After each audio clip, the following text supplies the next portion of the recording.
Queremos saludar a cada una de las personas que sintonizan este programa radial. Mi nombre es John Lopera y me acompaña el hermano Frank de la Mota, que juntos, con la ayuda de nuestro Padre Celestial, presentaremos un programa muy importante. Pero antes de entrar de lleno a la presentación de este mensaje, vamos a invitar la presencia de nuestro Padre Celestial en nuestro medio a través de una palabra de oración. Oremos. Nuestro Padre que moras en el cielo, santificado sea su nombre. En esta hora, Señor, imploramos su Santo Espíritu, que sea quien dirija esta programación, Señor eterno. Amén. También le pedimos una bendición muy especial, Señor, por aquellos amigos oyentes que están en sintonía, Señor, esperando su palabra, Padre. Amén. Que sea usted quien dirija, Señor, en sus corazones lo que vamos a impartir en este día, Señor. En el nombre bendito de Jesús. Amén. Amén.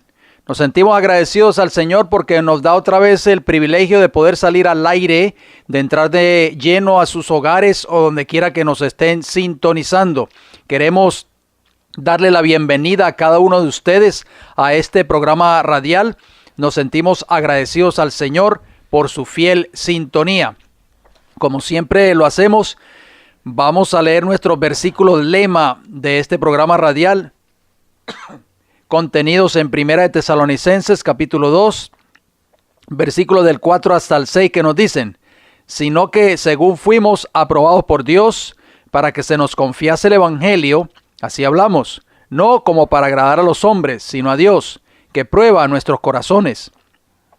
Porque nunca usamos de palabras lisonjeras, como sabéis, ni encubrimos avaricia, Dios es testigo, ni buscamos gloria de los hombres, ni de vosotros, ni de otros, aunque podíamos seros carga como apóstoles de Cristo.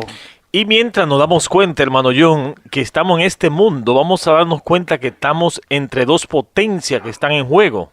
Por una parte, Satanás obra con todas sus fuerzas para contrarrestar la influencia de la obra de Dios. Y por la otra, Dios obra por medio de sus siervos para llamar a los pecadores al arrepentimiento. Y nos hacemos una pregunta: ¿quién va a prevalecer? Satanás, sabiendo que le queda poco tiempo, ha descendido con gran poder y obra con todo engaño de injusticia sobre los que perecen. Y también usa todo agente disponible a fin de prevenir que las almas vengan y conozcan la luz. Interesante, como siempre lo hacemos, también nos gusta hablar de salud y temperancia. Salud es el funcionamiento equilibrado de todos los elementos que constituyen el ser humano. Esto incluye el cuerpo, la mente y el espíritu. Y temperancia es el uso moderado de todo cuanto sea bueno y la abstención completa de todo cuanto sea perjudicial, sobre todo de bebidas alcohólicas, tabaco y drogas. Primera de Corintios, hermano John, capítulo 10 y versículo 31, lo hemos estado utilizando en los minutos de salud. ¿Por qué? Porque hay un versículo muy interesante que dice: si pues coméis o bebéis y haced otra cosa, hacedlo todo para la gloria de Dios. Amén. Y continuamos, hermano John, con la pregunta: el por qué comer carne nunca fue el plan de Dios para el hombre. Parte número 3. Y creo que es la última parte, ¿no? Así es. Y siempre hemos mencionado la dieta original dada por nuestro Dios, el Creador, nuestro Creador. Así es. Y si vamos a Génesis capítulo 2, versículo 8, 9 y 16, ahí vemos lo que es el menú celestial. Dice: y Jehová Dios plantó un huerto en el Edén, al oriente, y puso allí al hombre que había formado. Y Jehová Dios hizo nacer de la tierra todo árbol delicioso a la vista y bueno para comer. También el árbol de la vida en medio del huerto, y el árbol de la ciencia del bien y el mal. Versículo 16. Y mandó Jehová Dios al hombre diciendo: de todo árbol del huerto podrás comer. Yo me pregunto, hermano Frank, no sé si las personas que nos están escuchando se hacen la misma pregunta. ¿Qué encontramos nosotros en un huerto? Puros vegetales, plantas, hortalizas y todo eso. ¿qué hay en los árboles? ¿Qué encontramos en los árboles? Frutas. Así mismo es. O sea, esa fue la dieta que Dios le dio al hombre en el principio. Aquí no encontramos un matadero para que mate animal y esas cosas. Un huerto. Ni tampoco hay árboles de pollo o árboles de huevos o árboles de bistec, ¿verdad que no? Eso mucha gente quisiera encontrar ese tipo de árboles, pero no. Los árboles dan solamente frutas. Y Génesis capítulo 1, versículo 29, también habla del mismo concepto. Y dijo Dios, he aquí os he dado toda planta que da semilla, que está sobre la tierra, y todo árbol que hay fruto y que da semilla, os serán para comer. Que quede claro, hermano John, y lo repetimos en los programas anteriores, ya había animales ahí creados. Y Dios nunca dijo, maten animales para que coman de los árboles. O sea que esta dieta era una dieta completamente carente de carne animal. Continuaremos, hermano Frank, con algunas de las razones por la cual comer carne hoy hace mal. Solo en los aspectos de la salud, por supuesto, sin mencionar lo que los animales para consumo pasan y sufren para estar en el plato de las personas que tal vez nos están escuchando en esta hora. Vamos a empezar por la razón número 21, el sobrepeso, hermano Frank.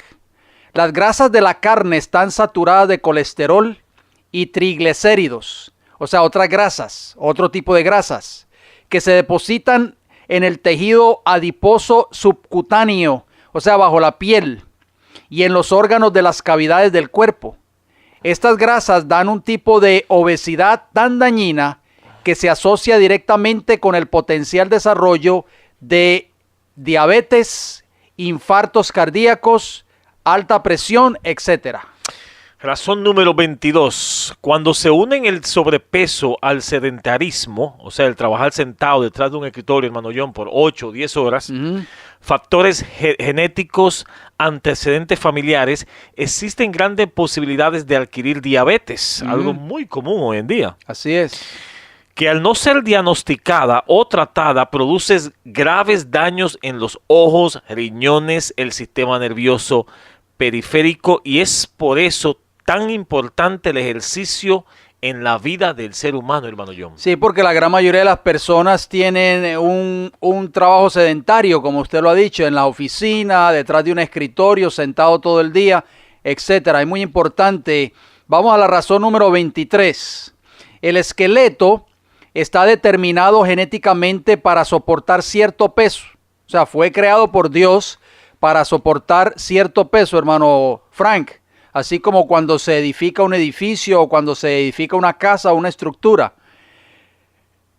Si se sobrepesa ese esqueleto, su resistencia por causa del exceso de la grasa en el cuerpo, las articulaciones de los miembros inferiores y la columna vertebral comenzarán a resentirse y aparecerán prematuramente artrosis, lumbagos, ciáticas, hernias de los discos de la columna vertebral y deformación de las articulaciones, hermano Frank. ¿Qué le parece a usted?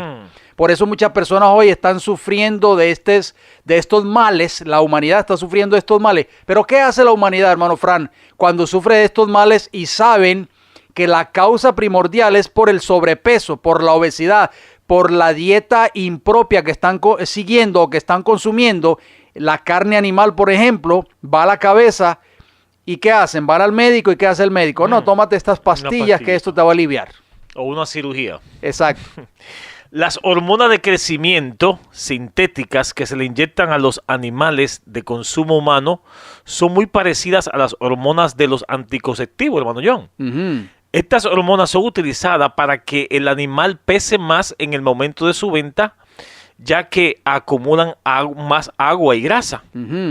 Además, estas hormonas se han asociado con el riesgo del cáncer o lesiones premalignas y enfermedades hepáticas o del hígado, enfermedades cardiovasculares y tromboembolia, la cual se incrementa con la edad y con el fumar. También se suman más episodios de migraña, hermano John. Yo no Todo sé esto si, con el consumo de carne. exacto, yo no sé si las personas que nos están escuchando en esta hora están entendiendo esto. Ojalá que al final de estos de estas recomendaciones que hemos estado ya dando por varios programas, hermano Fran, las personas que nos estén escuchando en estos momentos comiencen a hacer cambios en su dieta. Vamos a hablar un poco acerca del cáncer, sería la razón número 25. Existe una relación directa entre comer carne y el cáncer del colon. ¿Qué le parece a usted, hermano Frank? Ya sea por la cantidad de grasas o la baja cantidad de fibra. Por supuesto, no hay fibra en la carne.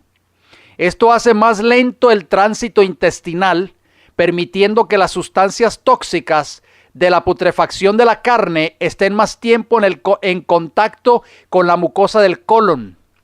Al digerirse la carne dentro del intestino, se producen sustancias cancerígenas. Óigalo bien, amigos radioyentes.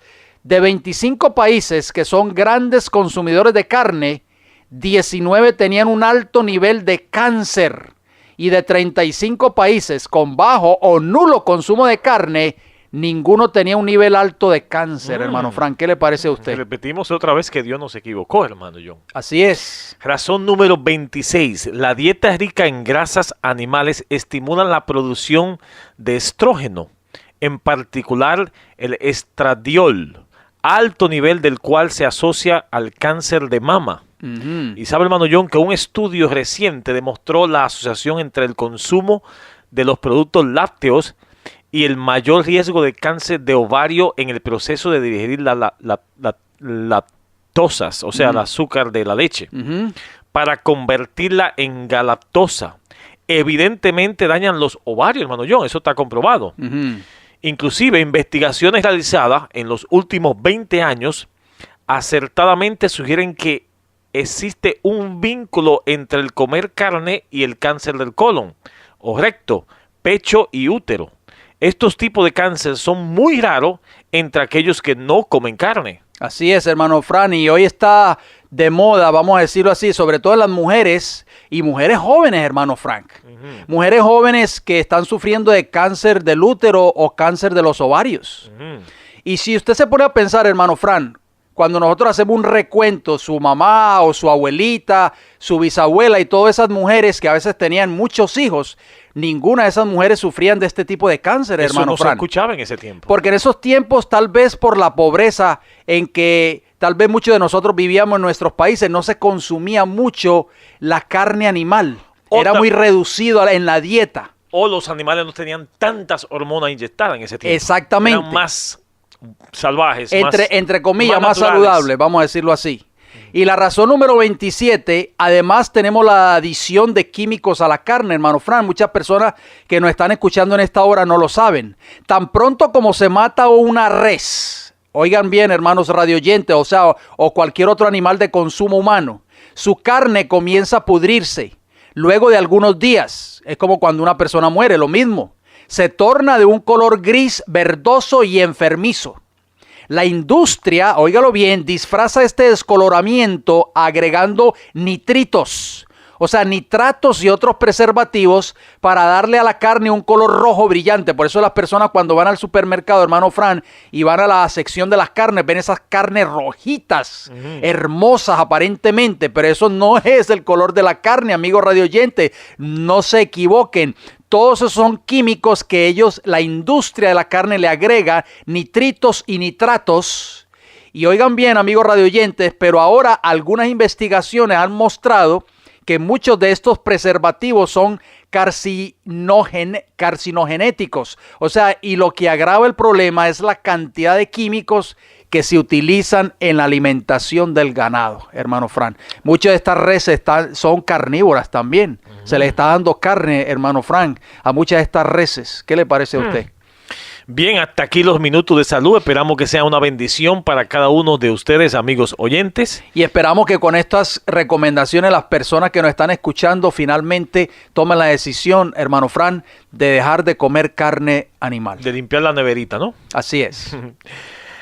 Vamos con el tema para hoy, hermano John, sin más preámbulo, la ley de Dios, parte número 10. Repetimos, amigos oyentes, que por favor tomen notas, lápiz y papel para que puedan repasar este programa. Y recordándole también que pueden obtener este material con los teléfonos que damos al final, totalmente gratis. Así es. El subtítulo para hoy, hermano John, de la parte número 10 de la ley de Dios es ¿qué fue abolido por Cristo? Muy buena pregunta. Hoy es la última parte de esta serie de oro que la hemos titulado La Ley de Dios, dividida en 10 partes, hermano Frank. Y vamos a contestar esa pregunta hoy tan importante. Muy importante. ¿Qué fue la ley que se abolió? ¿O qué fue abolido por Cristo? Usted lo ha dicho. Vamos a empezar con un versículo que es el versículo lema que estamos utilizando para esta serie, que es Salmos 111, versículos 7 y 8. Las obras de sus manos son verdad y juicio, fieles son todos sus mandamientos, afirmados eternamente y para siempre. Amén. Hechos en verdad y en rectitud. Unas palabras bien importantes aquí, hermano John. Eternamente y para siempre. O sea, algo que nunca será abolido. Así es, gloria al Señor.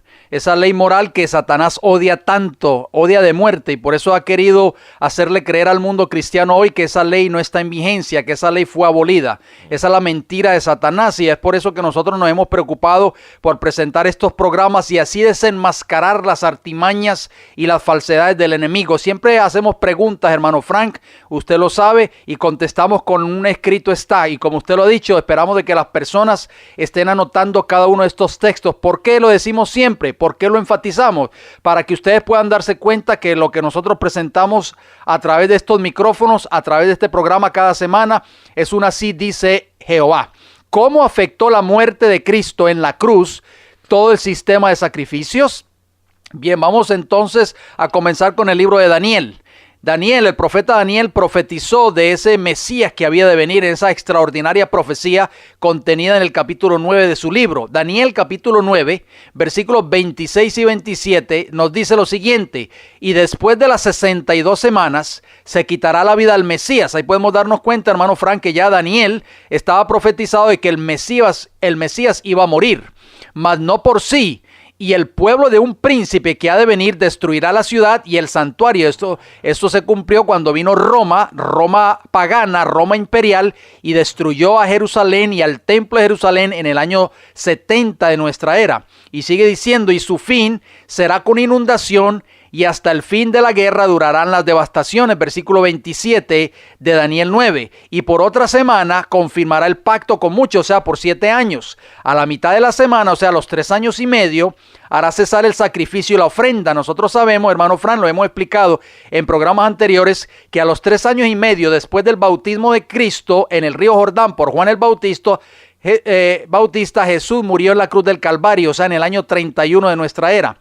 Después, con la muchedumbre de las abominaciones vendrá el desolador, hasta que venga la consumación y lo que está determinado se derrame sobre el desolador. O sea, 3 años y medio después, hermano Fran, Cristo murió en la cruz del Calvario y dio como fin a todos los sacrificios de animales que apuntaban hacia él. ¿Estamos de acuerdo? Que eso lo explicamos también en programas anteriores.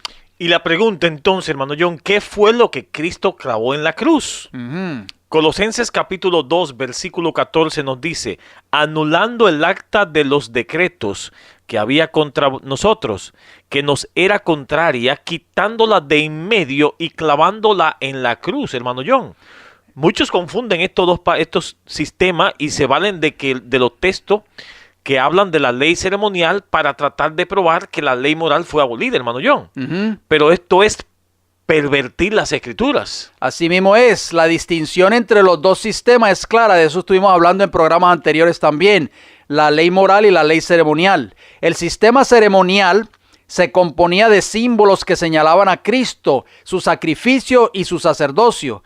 Esta ley ritual, con sus sacrificios y ordenanzas, o sea, los animales que se sacrificaban, debían los hebreos seguirla hasta que el símbolo se cumpliera en la realidad de la muerte de Cristo, el Cordero de Dios que quita el pecado del mundo, hermano Frank. Entonces debían cesar todas las ofrendas de sacrificio. Tal es la ley que Cristo quitó de en medio y clavó en la cruz, como lo dice Colosenses 2:14, anulando el acta de los decretos y clavándola en la cruz. ¿Estamos de acuerdo? Entonces, hablando de abolición, hermano John, ¿qué fue entonces lo que Cristo abolió? Efesios capítulo 2, versículos 15 y 16 nos dice: aboliendo en su carne las enemistades, la ley de los mandamientos expresados en ordenanza, una palabra clave, ordenanza, hermano John, para crear en sí mismo los dos un solo y nuevo hombre, haciendo la paz, versículo 16, y mediante la cruz reconciliar con Dios a ambos en un solo cuerpo, matando en ella la enemistad. Hermano John, a la ley de Dios nunca se le llamó ordenanza, que lo llama el apóstol Pablo aquí. Así es, está hablando de la ley ceremonial y como decía Colosenses 2:14 también le llama decretos, ¿verdad? Pero le damos otro texto muy interesante para que podamos darnos cuenta, hermano Frank, que cuando el apóstol Pablo estaba hablando de ordenanzas, ¿a qué tipo de ley se estaba refiriendo él? Esa fue la ley que Cristo clavó en la cruz. Por eso el tema de hoy es muy importante. ¿Qué fue lo que abolió Cristo? Hebreos capítulo 9, versículo 1 y versículo del 9 al 11 nos dice, ahora bien, aún el primer pacto tenía ordenanzas. ¿Tenía qué cosa, hermano Frank? Tenía ordenanza, lo mismo que dice Efesios 2:15, y de culto y un santuario terrenal. Ve que está hablando del santuario terrenal que levantó Moisés en el desierto. Dice el versículo 9, lo cual es símbolo para el tiempo presente, según el cual se presentan ofrendas y sacrificios, hermanos radioyentes. ¿Están viendo usted ahora el contexto? Está hablando de ordenanza, está hablando de un santuario terrenal, está hablando de ofrendas y de sacrificios que no pueden hacer perfecto en cuanto a la conciencia al que practica ese culto, versículo 10, ya que consiste solo de comidas y bebidas. De eso estuvimos hablando también en programas anteriores. Que apuntaban a Cristo, ¿eh? Exactamente, por eso muchos hoy se amparan en sacar esos textos, hermano Frank, que dice nadie os juzgue en comida o en bebidas o en luna nueva o en días de sábado.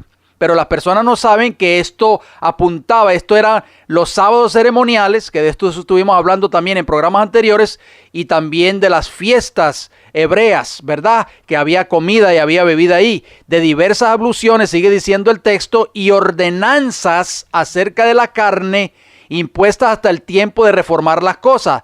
Pero estando ya presente Cristo, fíjese bien, el apóstol es claro, sumo sacerdote de los bienes venideros, por más amplio y más perfecto tabernáculo, no hecho de mano, es decir, no de esta creación. O sea, al venir Cristo, está queriendo decir hebreo, hermano Fran, ya todo eso ya no tenía valor, ni tenía ninguna necesidad de seguir llevando a cabo esos sacrificios, porque Cristo, el sacrificio que apuntaban todos esos animales, había muerto por nosotros en la cruz de Calvario. Era la realidad, ¿no? Así es. Y también, bien, yendo atrás, en Éxodo capítulo 12, versículo 43, nos dice, y Jehová dijo a Moisés y a Aarón, esta es la ordenanza de la Pascua, ningún extraño comerá de ella. O sea que cuando el apóstol Pablo en Efesios 2:15 dice que aboliendo en su carne las enemistades, la ley de los mandamientos expresados en ordenanza, hermano Fran, claramente podemos decir con seguridad que se refería a esa ordenanza a la ley ceremonial, a la ley, como dice Hebreos 9:1, del 9 al 11, que tenía que ver con ofrendas, con sacrificios, con comidas, con bebidas y con un santuario terrenal. ¿Qué se hacía en el santuario terrenal, hermano Fran? Nosotros lo sabemos. En el santuario terrenal se sacrificaban los animales, porque allí cuando uno entraba al atrio, el primer mueble que había era el altar de los sacrificios. ¿Estamos de acuerdo? ¿A qué pertenecían las ordenanzas que fueron así abolidas? Si vamos al libro de Colosenses capítulo 2 versículos 16 y 17, leemos lo siguiente: por tanto nadie os juzgue en comida o en bebida o en cuanto día de fiesta, luna nueva o día de sábado. Todo lo cual es sombra, escuchen bien, sombra de lo que ha de venir, pero el cuerpo es de Cristo. Así mismo es, hermano Fran, cuando nosotros leemos la Biblia superficialmente o cuando muchas personas la leen superficialmente, llegan a la conclusión, de acuerdo a estos textos que estamos leyendo en Colosenses 2, 16 y 17, de que el sábado ya no tenemos que guardar porque Cristo lo clavó en la cruz. Pero ya nosotros dimos un programa en cuanto a esos dos textos de Colosenses 2, 16 y 17. Si hay alguna persona que nos está escuchando en esta hora que quisiera obtener ese tema, nos pueden llamar.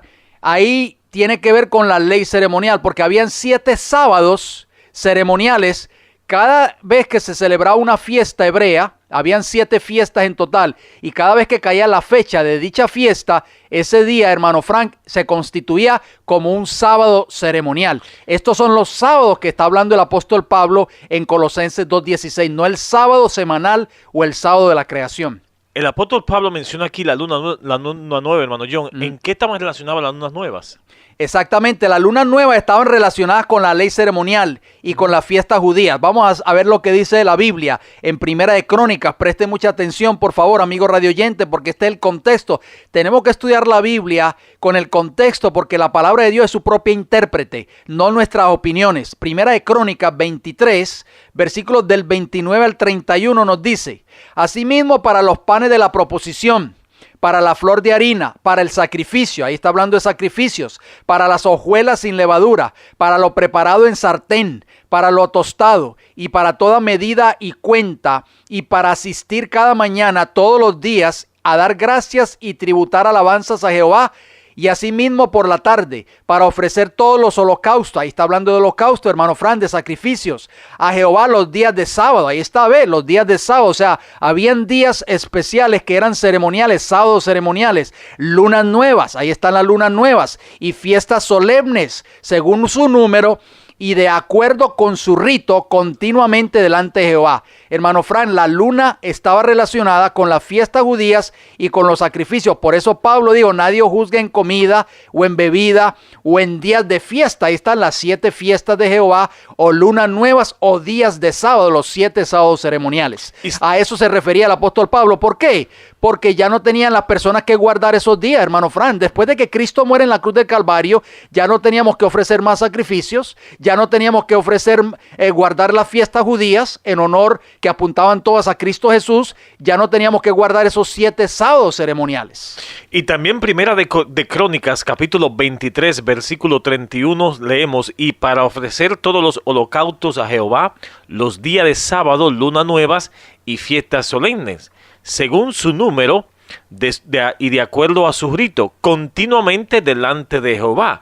Hermano John, todo estaba relacionado con el gran sacrificio que vendría, que era Cristo Jesús, ¿no? Exactamente. El sábado de la creación, hermano Frank, nunca fue una sombra de lo que había de venir, como dice Colosenses 2, 16 y 17.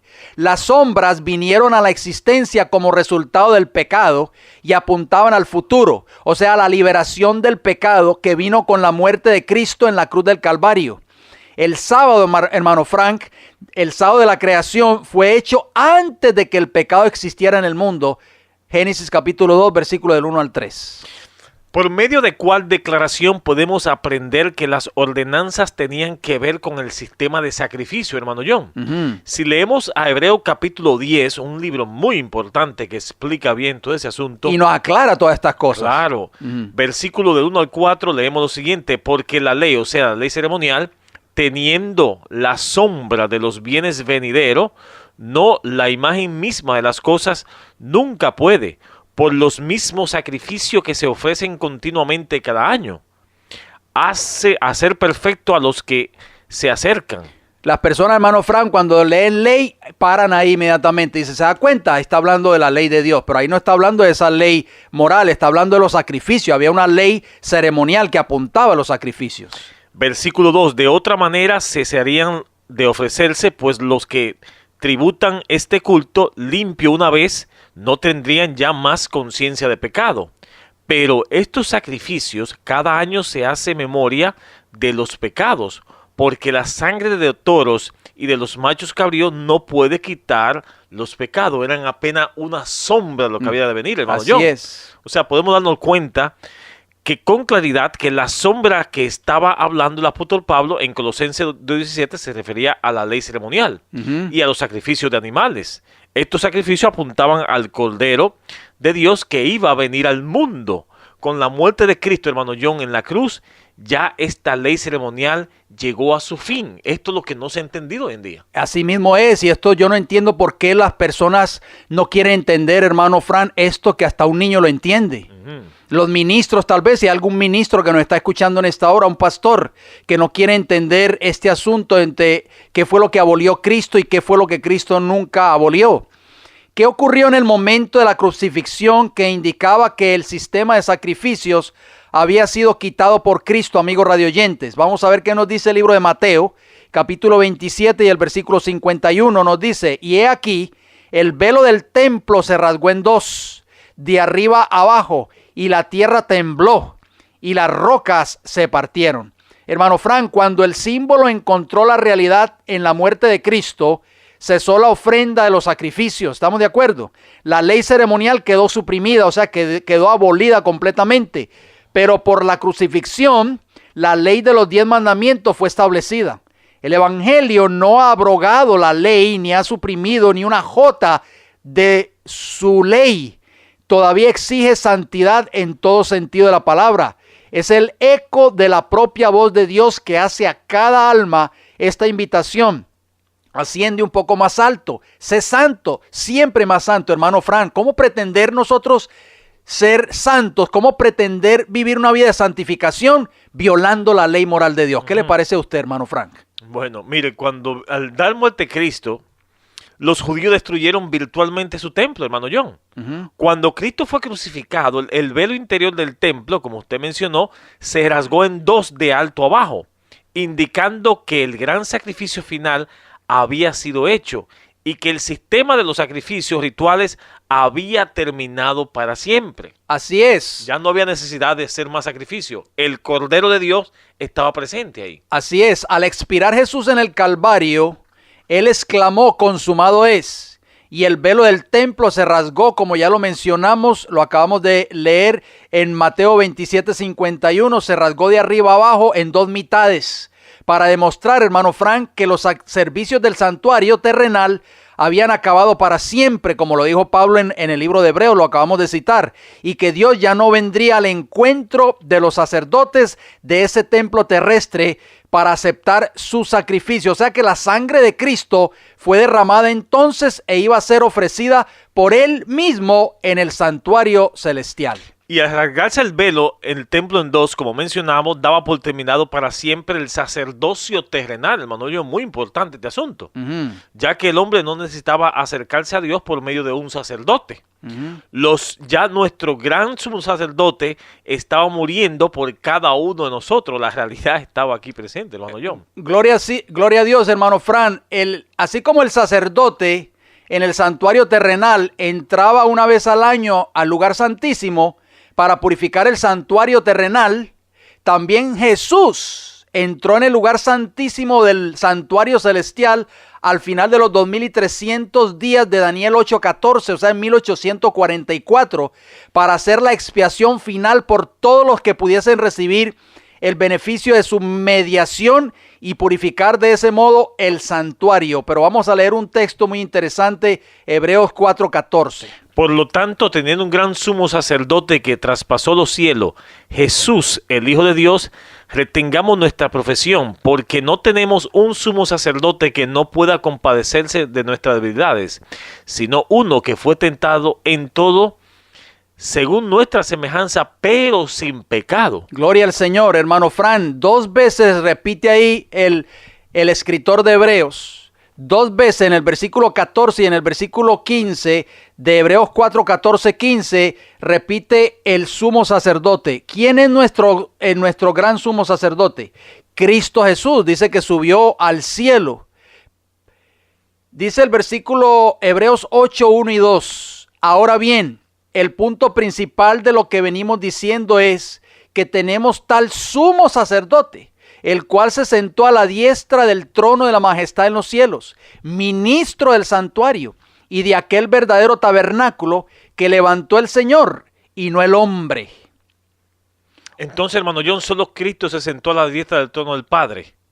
Así mismo es. Y debemos confesar los pecados a Cristo, no a un sacerdote terrenal hoy en día. Así mismo es. Eso lo podemos encontrar en Apocalipsis 3:21. Solo Cristo, usted lo mencionó, se sentó a la diestra de Dios Padre, y por eso que la Biblia lo llama el sumo sacerdote, que es lo que está haciendo ahora, está intercediendo por cada uno de nosotros en el santuario celestial. Por eso, cuando Él murió en la cruz del Calvario, hermano Fran, se rasgó el velo del templo de arriba a abajo. Tenemos la palabra en griego para sumo, ¿verdad?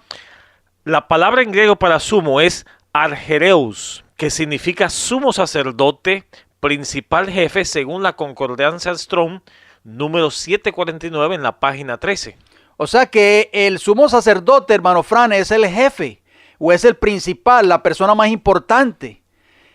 Es por eso que Satanás ha querido ocultar de la mente de los hombres esta gran verdad del santuario, hermano Frank. El enemigo de las almas ha establecido un falso sistema de adoración en esta tierra donde el hombre necesita de un sacerdote. ¿Qué le parece a usted? Para obtener el perdón de sus pecados, echando por tierra la verdad del santuario como estaba profetizada en Daniel capítulo 8, versículo 10 al 12. Usada como sinónimo del Papa, habitualmente el término pontífice procede del latín pontifet, que etimológicamente significa constructor de puente. San Bernardo asegura que es una especie de puente entre Dios y el hombre, entre el cielo y la tierra, hermano John. Usted lo ha dicho, el Papa lleva el título de sumo pontífice. El término pontifex se utiliza para identificar a quien está considerado en la Iglesia Católica Romana como el religioso o prelado de cargo superior, o sea, el más importante respecto al resto. El concepto comenzó, hermano Frank, a emplearse en tiempos de la antigua Roma. El título Pontifex Maximus suponía el rol más honorable en la religión romana y él fue el título que se tomaron para sí mismos los césares de Roma. Pontifex y pontífice proceden de dos vocablos. Pons, traducido al español como puente, y facere, entendido como hacer. O sea que el pontífice, por lo tanto, es quien hace o construye o establece puentes. Y con el tiempo, hermano John, los emperadores romanos comenzaron a asumir el cargo de máximo pontífice, combinando la política y la religión. Eso está interesante, hermano John. A fin de la aceptación del cristianismo como religión lícita por parte de los romanos en el siglo IV. El título se volvió anacrónicos. El emperador Graciano el Joven, en la época del 359 al 383, renunció al cargo que quedó entonces en manos del patriarca de Roma, el Papa, a quien hoy conocemos como el sumo pontífice. Así es muy interesante lo que usted está diciendo, mi querido hermano Frank, porque hoy por hoy a este señor, al Papa de Roma, se le conoce como el sumo pontífice en esta tierra, como el intercesor entre Dios y el hombre. ¿Qué le parece a usted? Por eso le llaman sumo pontífice, o sea, el creador de puente, un puente o una escalera entre el cielo y la tierra. Pero nosotros sabemos que eso está en contra de lo que dice el Señor en su palabra. Es una blasfemia, hermano John. Así mismo es una blasfemia porque no hay un ser humano en esta tierra. El Señor no ha dejado a ningún ser humano en esta tierra que sirva de intercesor. Es por eso, hermano Frank, que cuando Cristo murió en la cruz del Calvario se rompió el velo del templo de arriba hacia abajo, dando a entender que ya no teníamos que más usar el sacerdocio para acercarnos a Dios. El sacerdote en el tiempo antiguo, exacto, era el medio que usó Dios prácticamente para que el sacerdote o el sumo sacerdote fuera el intercesor entre Dios y el pueblo cuando estaba el santuario en esta tierra. Pero con la muerte de Cristo, hermano Frank, terminó el sacerdocio. Es por eso que nosotros no tenemos que ir ante un sacerdote para nosotros confesarnos de nuestros pecados. ¿Por qué? Porque nuestro gran sumo sacerdote, que es Cristo Jesús, no el Papa, está en el trono de Dios, a la diestra del Dios Todopoderoso, intercediendo por cada uno de nosotros. Por eso el libro de Hebreos nos dice: acerquémonos pues confiadamente al trono de la gracia. Gloria al Señor. ¿En cuál lenguaje está claramente declarado lo que Cristo vendría a hacer y a quitar? Hebreos capítulo 10, versículo 8 nos dice lo siguiente y 9. Diciendo primero: sacrificio, ofrenda y holocausto y expiaciones por el pecado no quisiste, ni te agradaron, las cuales cosas se ofrecen según la ley. Versículo 9. O sea, la ley ceremonial. Claro. Y versículo 9 dice: y diciendo luego: he aquí que vengo, oh Dios, para hacer tu voluntad, quita lo primero para establecer esto último. O sea que Cristo quitó lo primero, que era la ley ceremonial, para establecer la realidad de lo que esos sacrificios representaban, que era la vida del Cordero de Dios que quita el pecado del mundo.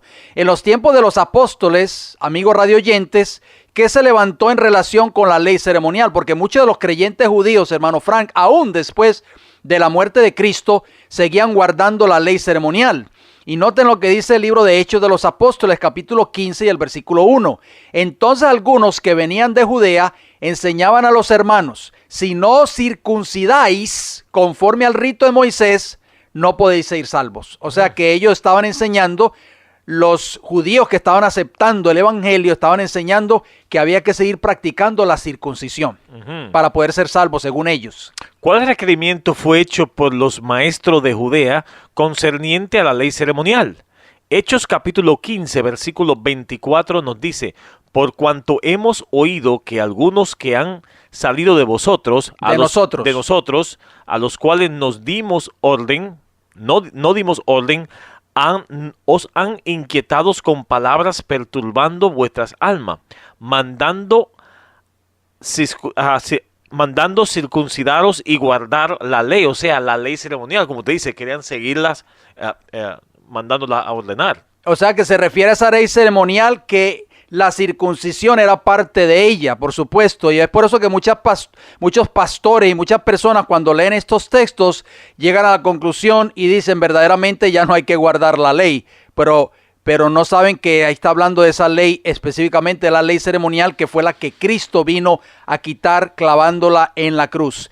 Después de haber tomado en cuenta este asunto, ¿cuál decisión fue hecha por los apóstoles? Vamos a ver qué nos dice el libro de Hechos de los Apóstoles, capítulo 15, versículos 28 y 29. Dice: porque ha parecido bien al Espíritu Santo y a nosotros no imponeros ninguna carga más que estas cosas necesarias, que os abstengáis de lo sacrificado a ídolos, de sangre, de ahogado y de fornicación, de las cuales cosas, si os guardareis, bien haréis, pasadlo bien. ¿Por qué, hermano Fran? Porque ellos dijeron esto, los discípulos, en ese concilio allí en Jerusalén, porque muchos de los gentiles practicaban eso, sacrificaban a los ídolos, sacrificaban los animales y tenían que ver con todo este asunto de ahogado, fornicación y sangre y derramamiento de sangre. Entonces ellos les aconsejaron: está bien, no tenemos que circuncidarnos ya, pero absténganse de estas cosas también que no le agradan al Señor.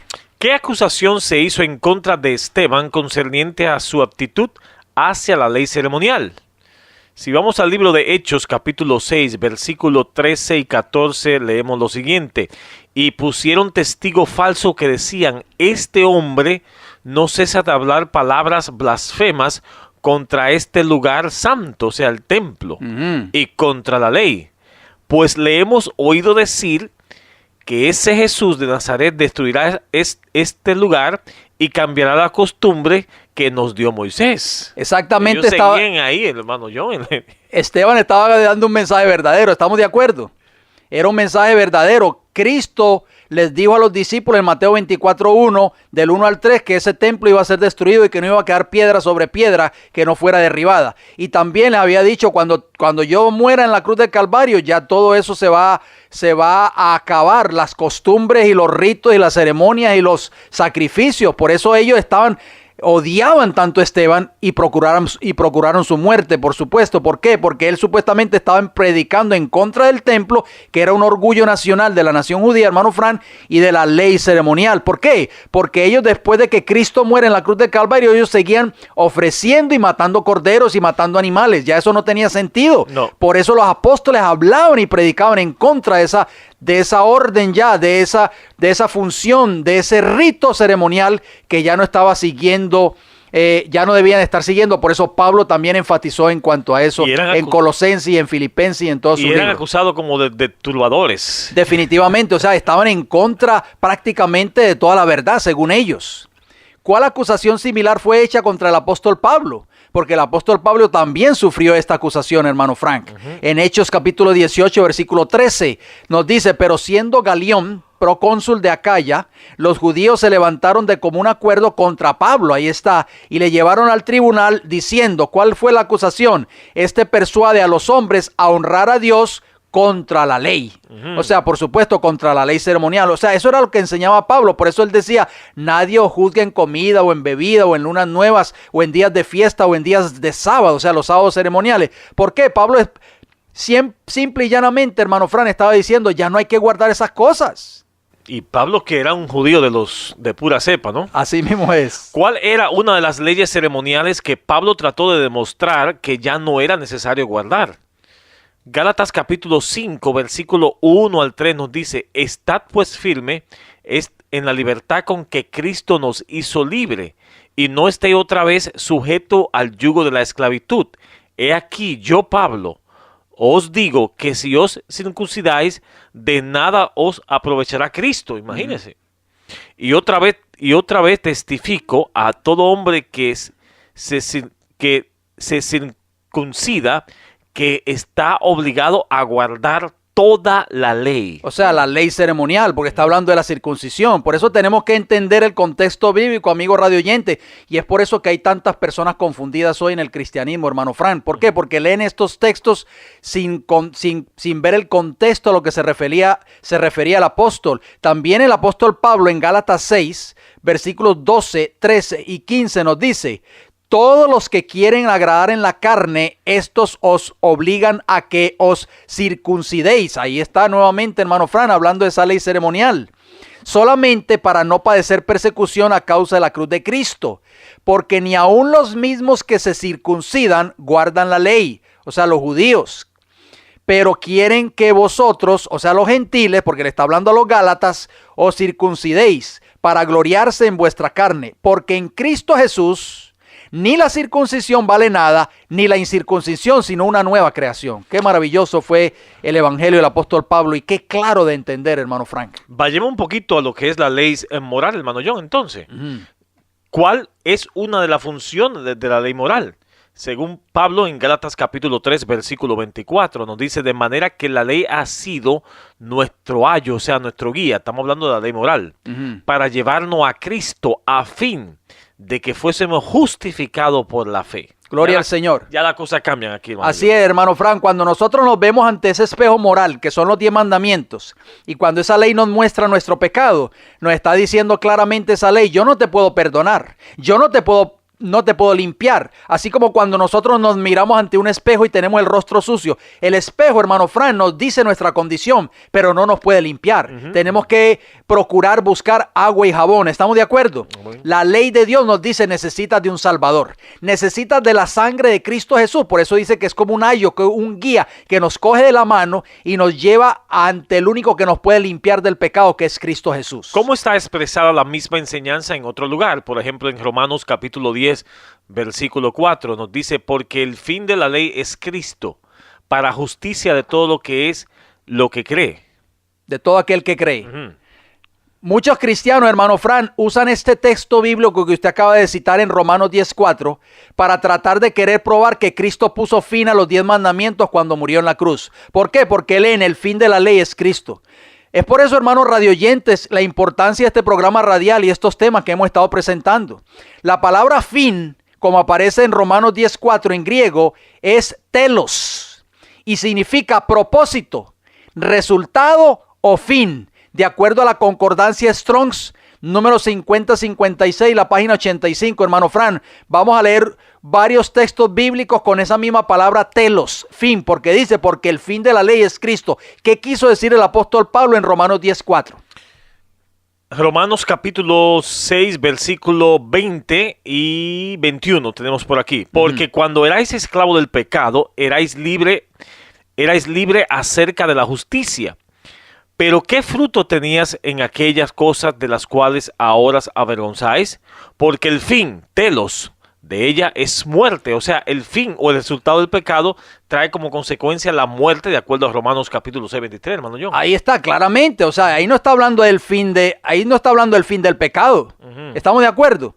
¿Por qué? Porque el pecado todavía existe. Dice: porque el fin de ellas es muerte. O sea, el fin de esas cosas que nosotros cometíamos antes, de las cosas del pecado, es la muerte. O sea, el propósito de esas cosas o el resultado de nosotros seguir viviendo una vida de pecado, hermano Fran, telos, es la muerte. Es claro la palabra de Dios. Romanos capítulo 6 y el versículo 22, la misma palabra telos o fin, noten lo que dice: mas ahora que habéis sido libertados del pecado, que es transgresión de la ley de Dios, hermano Fran, de acuerdo a 1 de Juan 3:4, y hechos siervos de Dios, tenéis por vuestro fruto la santificación y como fin, ahí está, telos, la vida eterna. O sea, ¿cuál es el propósito de cada cristiano, hermano Fran? Algún día, obtener la vida eterna. Amén.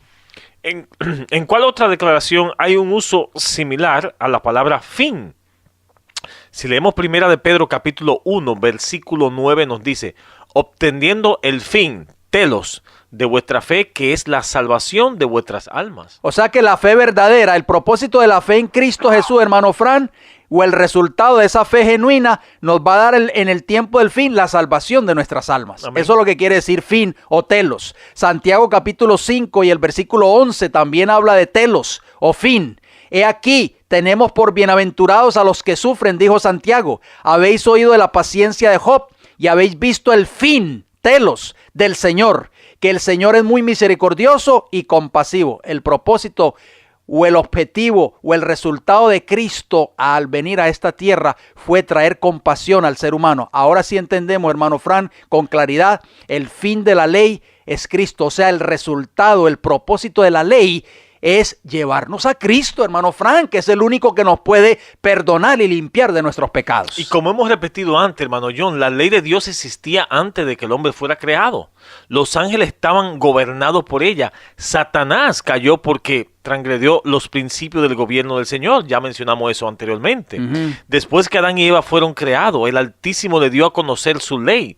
Y no fue escrita entonces, pero Jehová les repitió se lo repetía en presencia de ellos. Hoy se oyen desde los púlpitos, hermano Fran, el eco de que la ley de Dios ha sido clavada en la cruz del Calvario. O de que fue dada en el Sinaí. Exactamente, que no tenemos que guardarlos. Si las personas escuchen esos sermones o escuchan esos mensajes y no hacen caso omiso o lo que dice la palabra del Señor. El día de reposo del cuarto mandamiento fue instituido también en el Edén. Después de haber hecho el mundo y haber creado al hombre sobre la tierra, hizo el sábado para el hombre. De eso vamos a estar hablando un poquito más en nuestro próximo programa, así que usted no se lo puede perder. Después del pecado y la caída de Adán, nada se eliminó de la ley de Dios. Los principios de los 10 mandamientos existían antes de la caída y eran de tal naturaleza que se adecuaban a las condiciones de los seres santos. Después de la caída, no se cambiaron los principios de esos 10 preceptos. Eso es lo que ha querido Satanás hacer, por supuesto, desde el principio, porque es el primer rebelde y por eso fue lanzado fuera de el cielo, hermano Frank. Y resumiendo, se estableció un sistema que requería el sacrificio de animal, hermano John, para mantener constantemente frente al hombre caído lo que la serpiente logró que Eva no creyera. Es a saber que la paga de la desobediencia es muerte.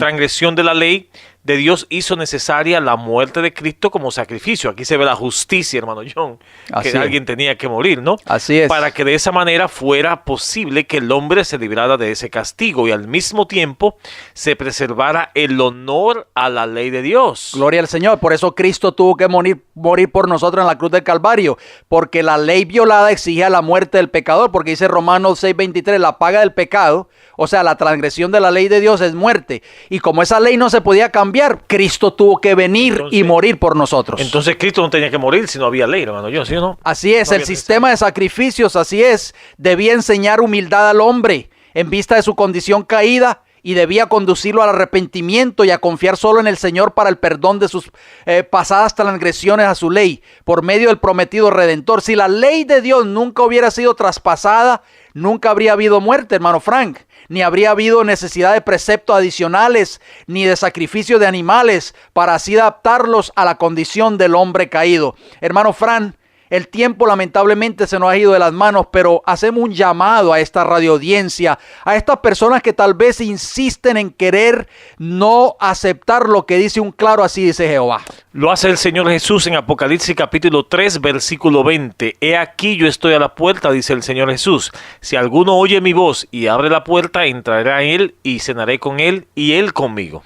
Amén, gloria al Señor. Cristo está tocando a la puerta de tu corazón, amigo radioyente. Si tú has creído por años el mensaje que se predica en tus iglesias o el mensaje que cae de labios del ministro a la iglesia a la cual tú asistes, el Señor te está haciendo un llamado en esta hora. Deja entrar a Jesús, que es el camino, la verdad y la vida, y deja que el Señor te muestre a través de su palabra cuál es la ley de Dios, cuál es la verdadera ley que tenemos que estar guardando en esta hora y cuál es el verdadero día de reposo, hermano Frank, que el mundo hoy está pisoteando y que debe ser exaltado en este tiempo en que estamos viviendo. Si usted tiene alguna pregunta en cuanto a este tema o a otros temas que hayamos presentado, escríbanos. El Heraldo del Evangelio Eterno, P.O. Box 1333. La ciudad se llama Riverview, Florida, y el área postal 33569. O si prefiere llamarnos, ¿a qué números? 484-6418, 410-2745, ambos con el código de área 813.